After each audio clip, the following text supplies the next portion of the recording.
वत्सल भगवान के श्रीमद् भागवत महापुराण के गंगे मैया के सुखदेव जी महाराज के परम मंगलमय भगवत स्वरूप श्रीमद् भागवत महापुराण भागवत की इस दिव्य कथा में उपस्थित विद्वत वृंद, संत समाज आर्त जिज्ञासु अर्थार्थी और ज्ञान भाव से इस दिव्य कथा में प्रविष्ट हुए सभी बाल युवा वृद्ध नर नारी प्रभु प्रेमी सज्जन भगवान की दिव्य लीलाओं का आप श्रवण कर रहे हैं। इस संसार में कथा रूपी अमृत का मूल्य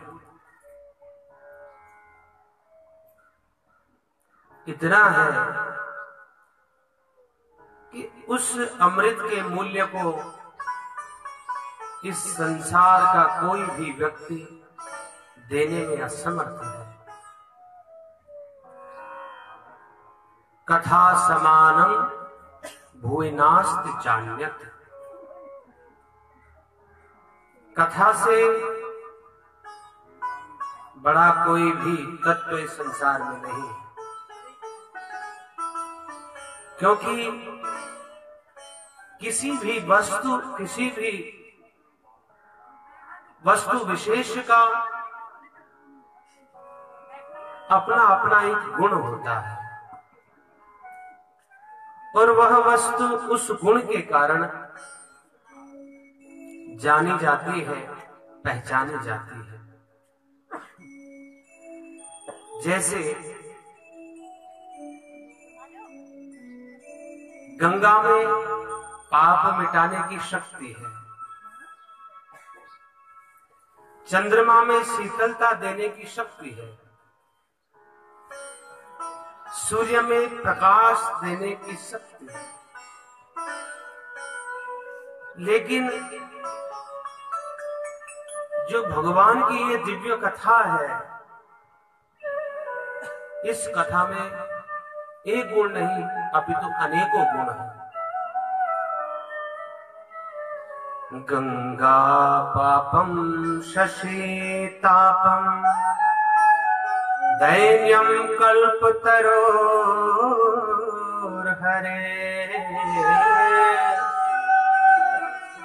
पापम तापम च दैन्यम च अंतिम सज्जन संगति। गंगा में पाप मिटाने की शक्ति है, चंद्रमा में ताप मिटाने की शक्ति है, स्वर्ग के कल्प वृक्ष में दरिद्रता मिटाने की शक्ति है, जो चाहो वो मिलेगा। लेकिन भगवान की ये जो दिव्य कथा है, ये कथा पाप भी मिटाती है, ताप भी मिटाती है, दरिद्रता भी मिटाती है और जीवन को सफल करके भगवान के चरणों तक पहुंचाने में सिद्ध होती है। ये कथा का चमत्कार है। अमृत का चमत्कार वह शरीर को अमर कर सकता है, भगवान की कथा का चमत्कार वह जीवन को अमर कर सकता है, मन को पवित्र कर सकता है। इसलिए भगवान की कथा का बहुत बड़ा चमत्कार है, बहुत इसके गुण है। इसीलिए आप सभी लोग भगवान की कथा को श्रवण कर रहे हैं।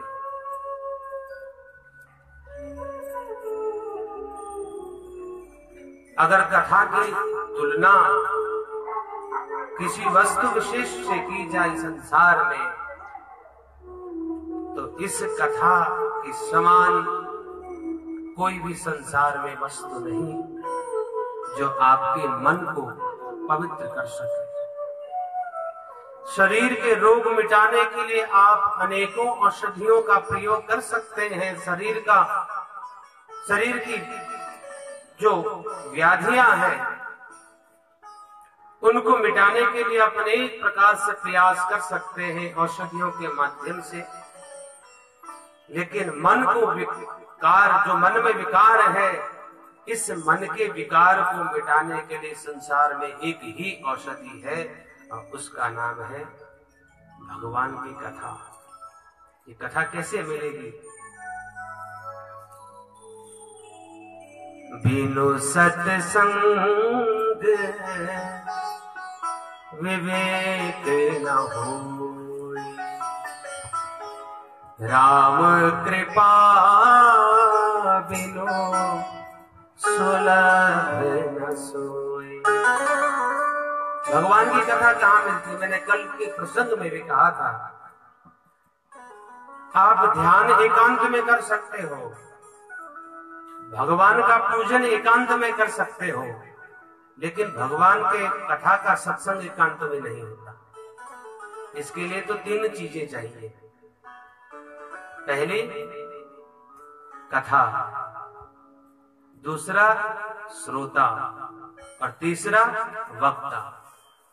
श्रोता और वक्ता की मध्यस्थ कथा है, इसलिए वो कथा सुनने वाले को भी पवित्र कर रही है और सुनाने वाले को भी पवित्र कर रही है। तो सत्संग, भगवान की कथा एकांत में नहीं हो सकती। भगवान की जो कथा है वो कथा तो जब सब लोग मिले, श्रोता हो वक्ता हो, तो तब ही वह कथा ऐसा चमत्कार दिखाती है कि श्रोता भी उसको सुनने से पवित्र होता है, आनंदमय जीवन जीता है, और वक्ता भी उसको बोलने से, उसका वाचन करने से शुद्ध एवं पवित्र होता है। ये कथा का चमत्कार है। तो ये कथा सत्संग हमारे लिए जीवन में बहुत उपयोगी है। तो इस कथा में मिलेगा क्या? कलयुग के प्राणी बिना लाभ के किसी कार्य को नहीं करते, तो कथा से क्या प्राप्त होगा? बिनु सत्संग विवेक न होई, राम कृपा बिनु सुलभ न सोई। बिनु सत्संग विवेक न होई। तो जब आप सत्संग में आएंगे तो आपके विवेक की जागृति होगी। विवेक आपको बताएगा कि आपके जीवन में आपका कर्तव्य क्या है, आपको कौन सी वस्तु ग्रहण करनी चाहिए, कौन सी वस्तु आपको छोड़नी चाहिए। ये आपका विवेक आपको बताएगा। उस कथा का बड़ा चमत्कार है। तो जो कथा में आए, सत्संग में आए, उसके लिए होता क्या है? 60 सुधरहि सत संगति पाए, 60 सुधरहि सत संगति पाए, पारस परस उधात सुहाए, पारस परस उधात सुहाए। राम कथा सुंदर करतारी, राम कथा सुंदर करतारी, संशय विहग उड़ावन हारी, संशय विहग उड़ावन हारी। राम कथा सुंदर करतारी, राम कथा सुंदर करतारी, संशय विहग उड़ावन हारी। तो सत्संग में जब जीव आता है तो सत्संग में होता क्या है? 60 सुधरहि सत्संगति पाई, पारस परस उधात सुहाए।